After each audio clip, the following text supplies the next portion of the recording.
Okay, starting out this week, scrambling around the floor. You can tell I got a little frog in my throat. Had a pretty good weekend with a bad cold. Now I'm scrambling around the floor trying to finish up welding up this rocker to the pinch weld angle iron right here. I got that all welded up every 1.5 inches. I played around trying to think of which way I wanted to expand this rocker. And after everything was said and done, I decided to keep the entirety of this rocker intact and then just overlay it with another rocker. That way I've got this structure is just adding to the strength of this whole area in here. I'm going to come back in here and weld all this up also. And then we'll move along to expanding this striker plate end of the door opening and go on from there. Okay, so I've got this all welded up down here now, and this is welded all the way across there. And I went ahead and expanded this bulkhead here. So this has been added onto right here and ground off. And I also added this piece of 18 gauge folded over 90 degrees so that I have something that I can click the front edge of the quarter panel to in order to see if it's spaced away from the door correctly as far as the door seam is concerned, and it's also so it'll register back to the right spot every time I make my adjustment as far as the curvature is concerned. Anyway, that's where I'm at with this. Okay, just thought I'd catch you up, show you where I'm at with this rocker piece that I'm making up over here.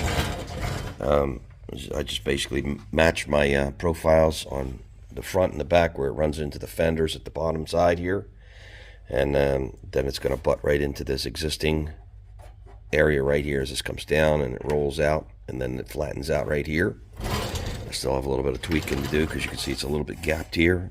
It's got a little bit of a bow in it right now.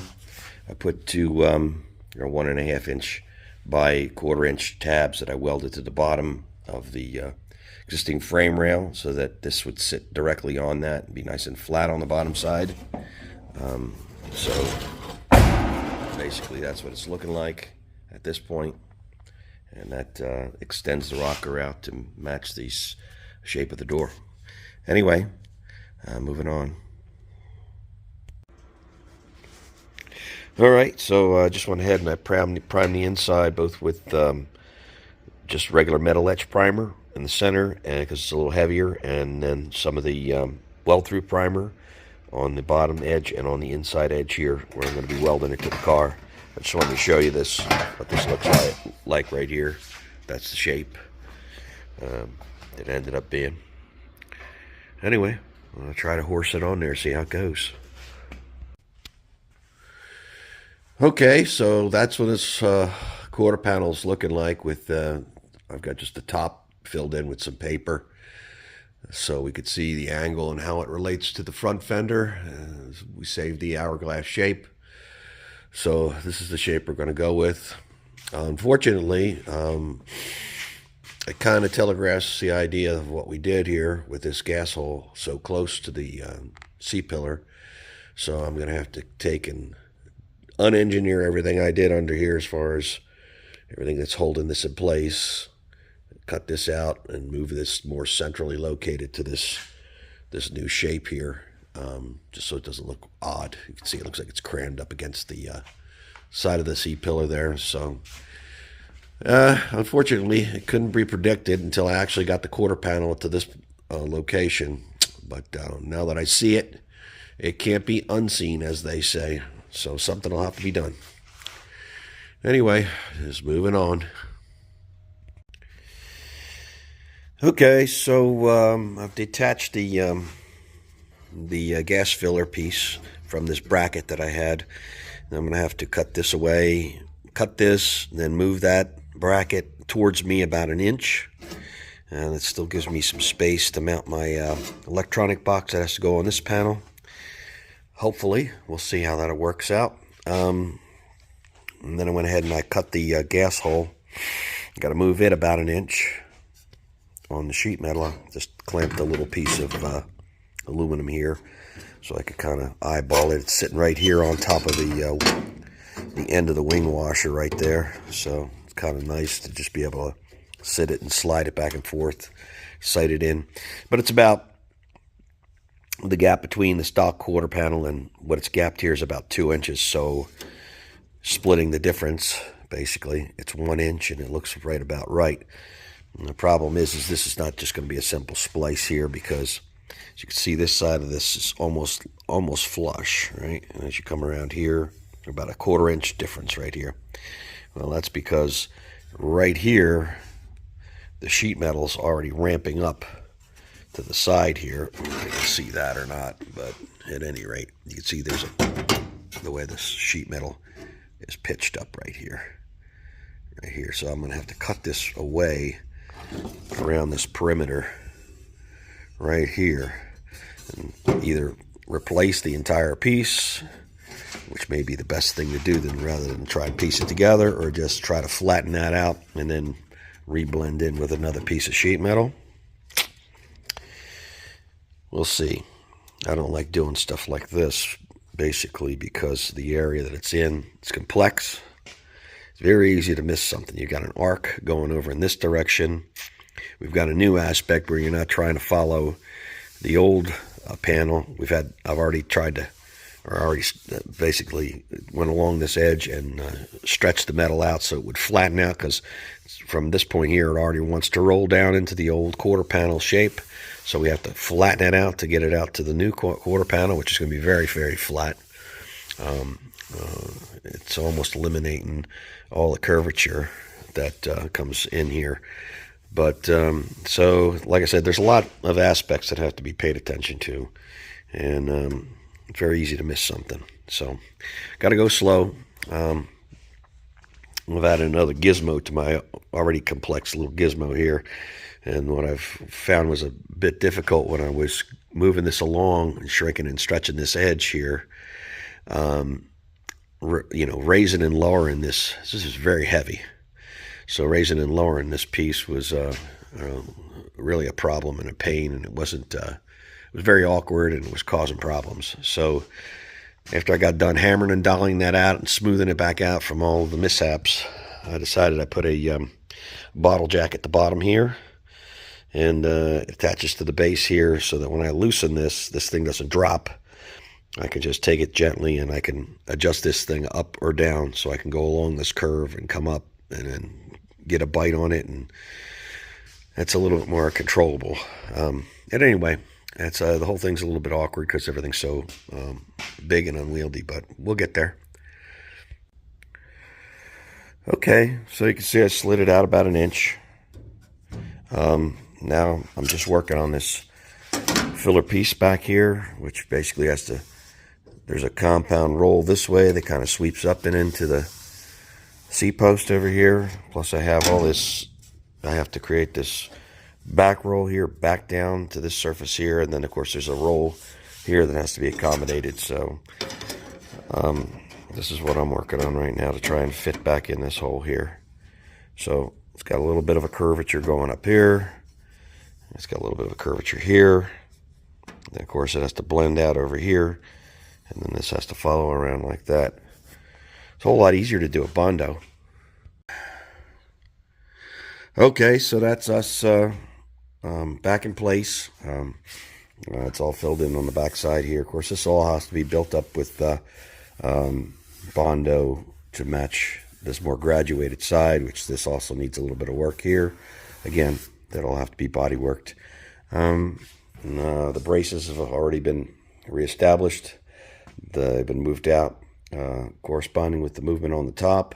Everything's been reconnected. I slid the little electronic box that mounts right here in behind the fuel neck and the overflow tube to see if that would all work. That all works good, so I didn't have to move this panel, which is nice. Anyway, it looks like it's supposed to be there now, and that's the main thing.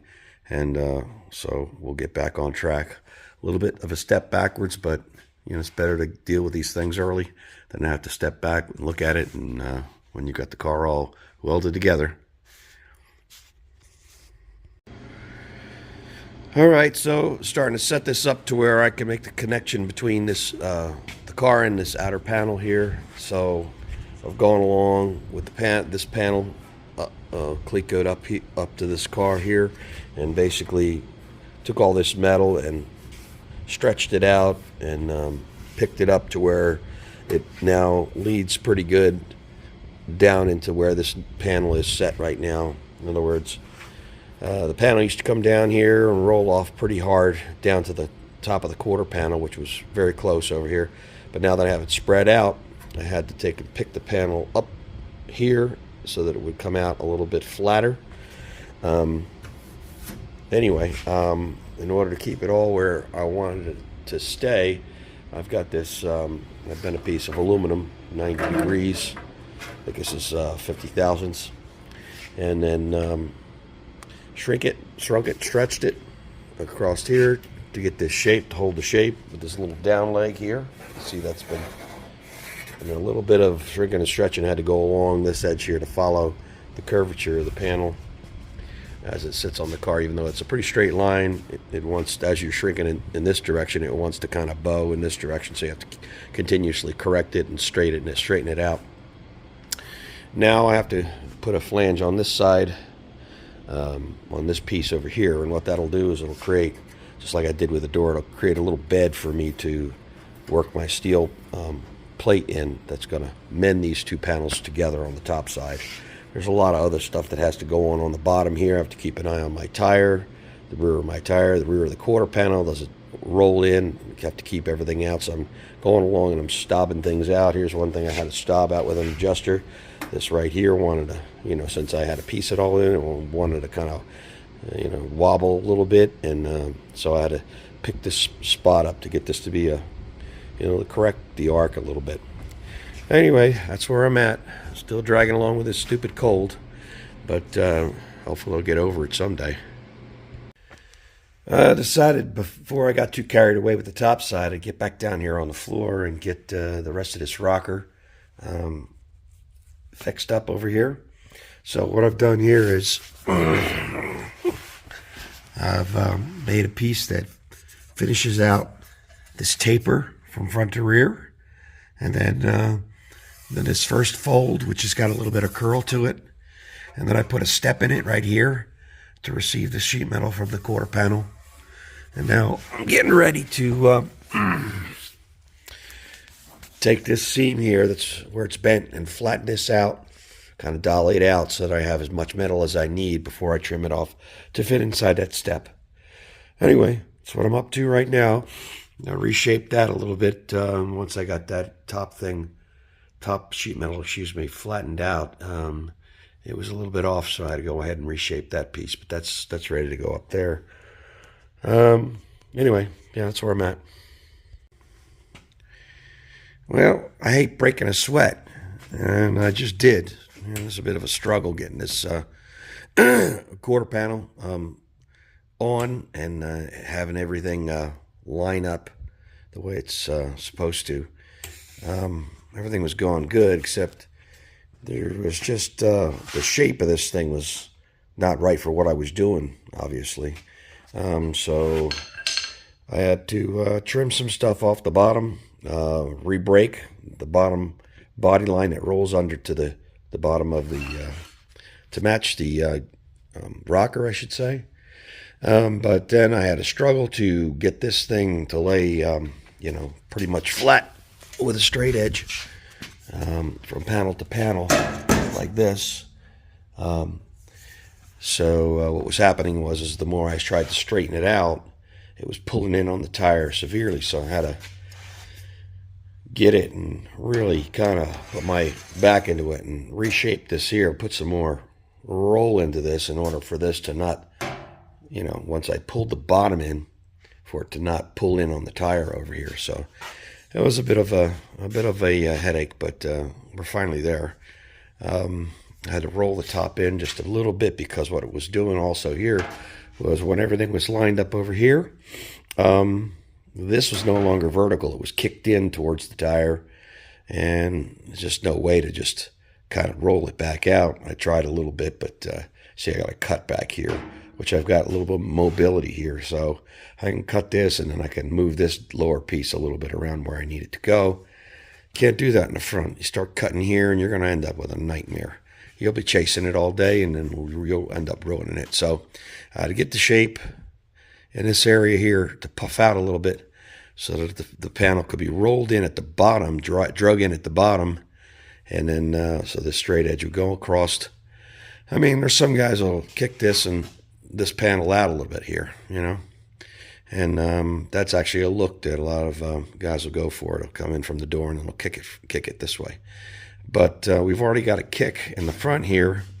But this kick makes sense because the whole fender blossoms out in this direction based on what we did to get this thing around. But we've got a nice straight flare line going straight back to the tire here. There's no reason. I mean, it flows from the door really nicely around this curve, and then the body line comes in nice and straight. And then to look down at the bottom of the door, and then all of a sudden the bottom of the fender's kicked out, or the bottom of the quarter's kicked out like that, didn't make any sense to pursue that. So I had to get that fixed, and it was a little bit of a struggle. At least I know where I have to go with the other fender, or excuse me, the other quarter. I keep calling it a fender, quarter panel. Anyway, I put this up here to kind of just clamp this and hold this in to kind of get my make sure that this thing was going to be able to be pulled in vertical. I didn't have to cut this piece out and make a whole piece. Which, anyways, that's where I'm at with this thing. Got to cool off.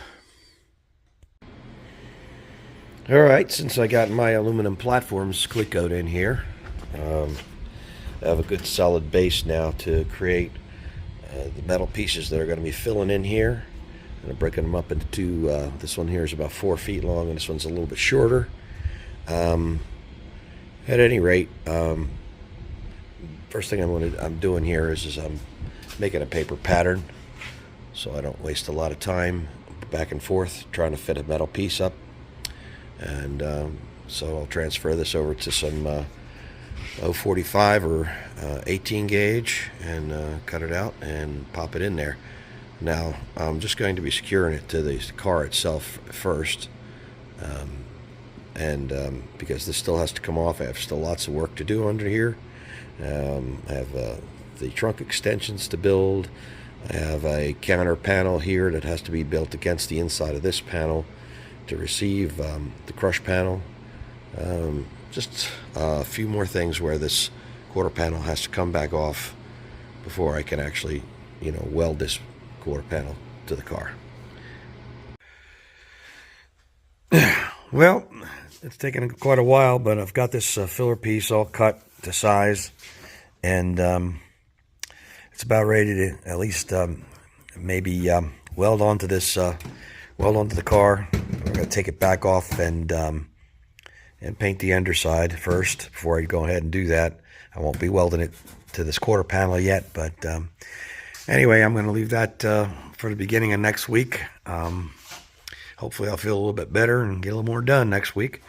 At any rate, my buddy Timmy over Greasy Corner Garage over there, they got a YouTube channel if you ever want to check that out. And they do a lot of car shows and stuff like that, walk-arounds, different cars. Him and his son, Matthew, he welded this wing up for me, and he did a dandy job. It looks beautiful. I mean, it's got to be body work, but I mean, I didn't expect it to come out that nice, but it really is pretty good. So it's all sitting down where it needs to go, and pretty happy about that. I wouldn't have expected that to come out that nice, but it looks pretty decent. So I am going to leave you for the week, and hopefully next week I'll have some more to show you. Thanks for watching, everybody.